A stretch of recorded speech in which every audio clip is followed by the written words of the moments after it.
All right, ladies and gentlemen, this is going to be a demonstration on how to set up a grid. And again, you could use whatever paper you have, but ideally we want to use paper that has no lines on it already. I mean, if all you have is notebook paper, that's fine, but we're going to put lines on it anyway, so that's going to be a little confusing. So I'm using just my regular white paper. It's kind of like computer paper. You're going to need a ruler. Doesn't matter what size the ruler is and everything, as long as it has inches. We're working with inches over here, so you see the rulers that I have over here. Most rulers have inches and centimeters on them. So if you're looking at one side and the other, the side that's got the bigger spaces between the numbers, that's what we're working with. If you're not sure, inches or centimeters, also should say inch on it.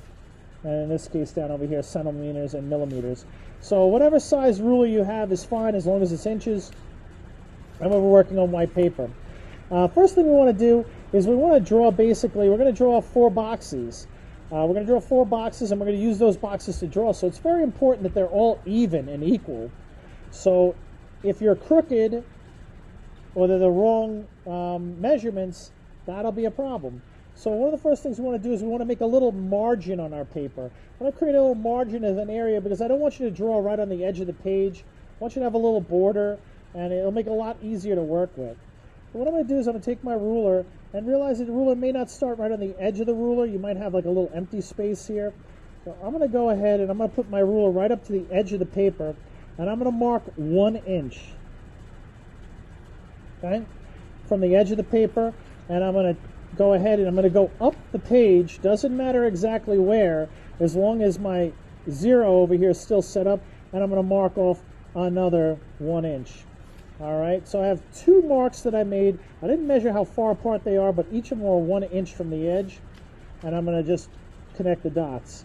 By doing it this way, by making 2 marks on the page, that ensures that the line that I make is going to be nice and parallel to the edge. You see how my line isn't crooked or bending one way or the other? Now, I could do the same thing on the bottom.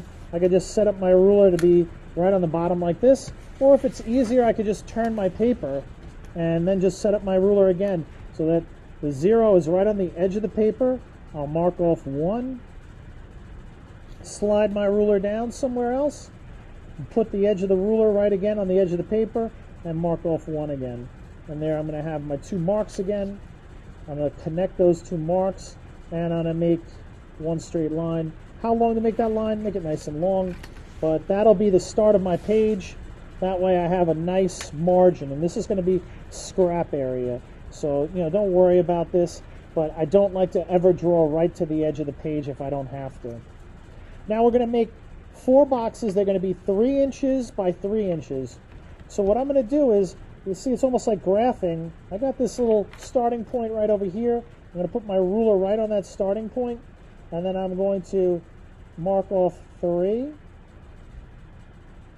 and 6, 3 and 6. Then what I'm going to do is take my ruler once again, slide up, make sure that 0 is right on that line that I created, that margin line, and I'm going to put 3 and 6. Now I'm going to draw this a little dark, but really this grid line now, these lines that I'm about to make, I want you to make them nice and light. I want to be able to erase them later on, so don't go crazy pressing down really, really heavy on this. So try to make them so they're easily erasable after the fact. Don't press down super duper hard. We want them to disappear. If you noticed on the drawings that we did, a lot of those drawings, the really good ones, you couldn't really see the grid marks on them. So I'm going to mark that and mark that. So now I have 2 3-inch columns. I can always turn my paper and do the exact same thing. What I'm going to do again is get my ruler down to that starting point, measure 3, I'll measure 6, I'll slide my ruler anyway. I could even just go to this line over here and once again measure 3, and measure 6, and then just connect those dots. If you do it the way I'm doing it, you should end up with nice parallel and perpendicular lines. You should have a perfect grid of 4 boxes that are 3 inches apart. They're 3 inches this way, they're 3 inches this way. And this grid is what we're going to use to do the next part of the project. I'm going to put up an assignment for the grid. when you're done with the grid, you're going to take a picture of it and submit it. Snap away. Just make sure you take that picture of the grid straight on so it doesn't look crooked. In your photo, you can see this is, I don't know, maybe a little hard to see, but that's my picture of my grid. And I'll attach that to the assignment, and we'll go from there. That's all you need to do. It took me about 5 minutes. Should only take you about 5-10 minutes.